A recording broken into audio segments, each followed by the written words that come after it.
Assalomu alaykum hammaga.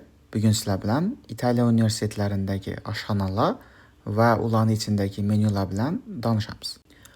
Hamma oshxonalarda o'z-o'zini xizmat ko'rsatish, har kim o'zining narsasini o'zi oladi, tanlab va ketjakda yana topshirib ketadi.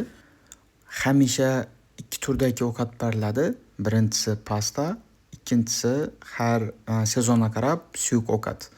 Kadidan yoki bo'lmasa lobiyadan suyuq ovqatlar beriladi. Ikkinchi ovqati hamisha proteinli go'shtli ovqatlardan va ko'rib turganlaringizning har bir ovqatning to'g'risida o'zining menyusi bor.